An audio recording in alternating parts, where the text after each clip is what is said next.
사항, 본성의 빛에 무능함. 그러나 사람에게는 타락 후에도 본성의 빛이 희미하게 남아있어 하나님과 자연의 사물들과 선과 악의 차이에 대한 약간의 지식을 갖고 있으며 덕과 외적 질서의 열의를 약간 표한다. 하지만 결코 이 본성의 빛은 사람을 하나님께 대한 구원의 지식과 참된 회심으로 이끌지 못한다. 심지어 사람은 이 본성의 빛을 자연적이고 사회적인 일들에조차 바르게 사용하지 못한다. 게다가 이 빛을 여러 방법으로 완전히 오염시키고 불의로 막기 때문에 사람은 하나님께 핑계할 수 없게 된다. 우리는 인간이 본성상 전적으로 타락했다는 것을 보았습니다.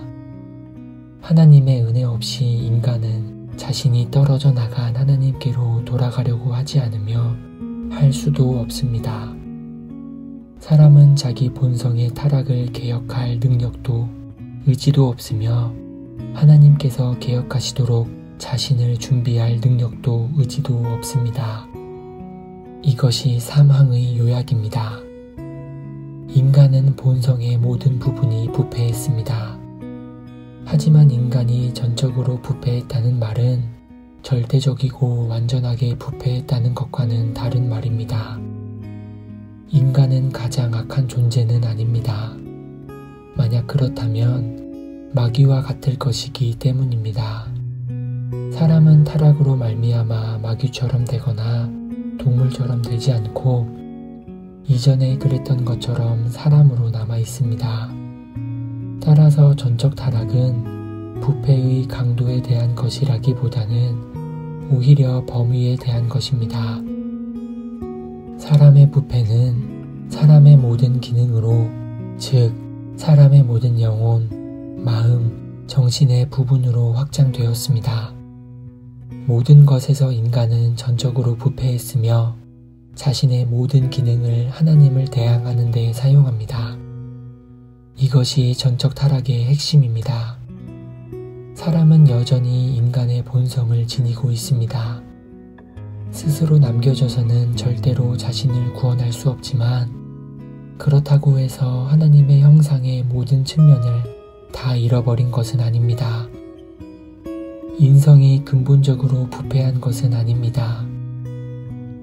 만약 인간됨이 전적으로 타락됨을 의미한다면 그리스도께서는 인성을 취할 수 없으셨을 것이기 때문입니다. 그리스도께서는 인성을 취하셨습니다.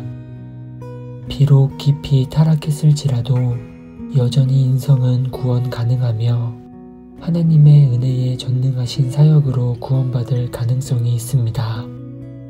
이것이 3, 4장 4항이 말하는 바입니다. 4항은 그러나 사람에게는 타락 후에도 본성의 빛이 희미하게 남아있다고 말합니다. 희미한 빛 또는 흔적이 있어서 예전에 우리가 가졌던 하나님의 형상을 되새겨줍니다. 비슷한 것을 벨직 신앙고백 14장에서 봅니다. 우리 선조들은 타락 이전에 소유했던 영광스러운 은사들이 조금 남은 것에 대해 말했습니다. 기본적인 질문은 우리가 하나님의 형상을 어느 정도 잃어버렸는가? 입니다. 이단 로마 천주교는 인간이 자연적인 인사들에 덧붙여 주셨던 초자연적인 은사들만 잃어버렸다고 말합니다.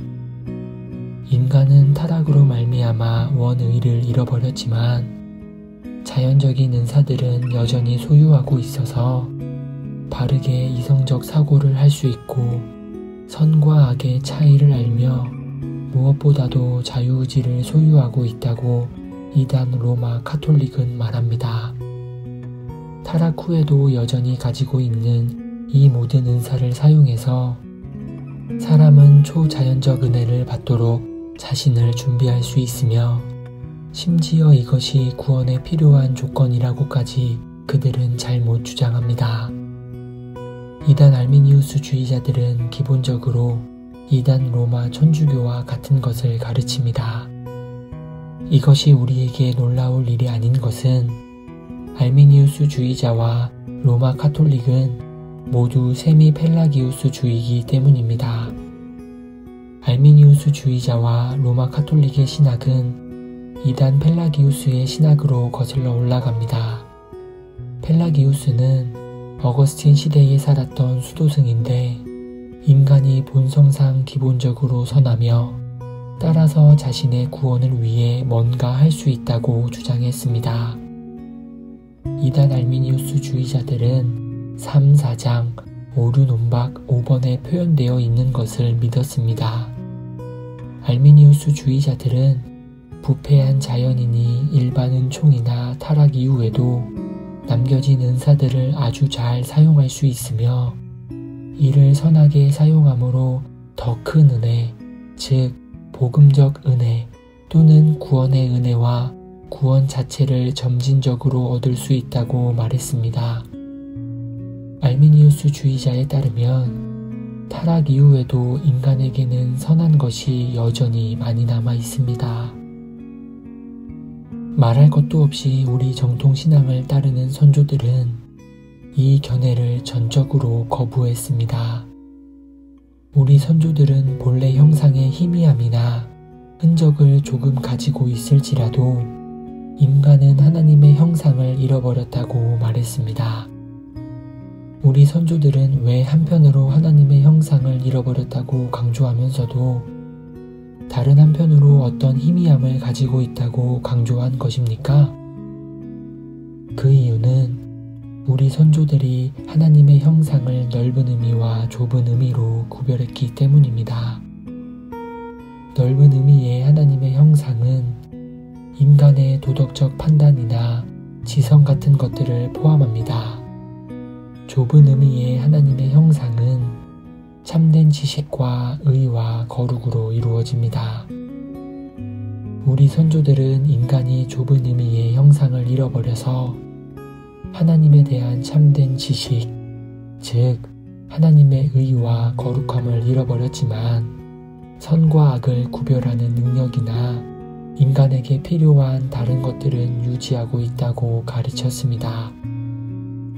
사항은 이런 희미함이 남아있다고 가르칩니다. 사람은 여전히 생각할 능력이 있습니다. 하지만 이런 이성적 사고 능력을 가졌음에도 이성적 사고 능력을 죄악된 방법으로 사용합니다. 이것이 정통신학과 이단 알미니우스주의자의 차이입니다.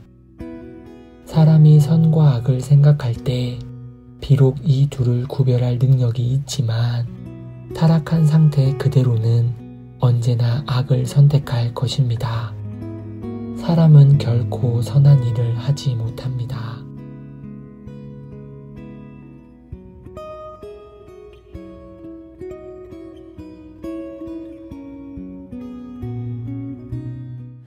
너희 만민들아 손바닥을 치고 즐거운 소리로 하나님께 외칠지어다.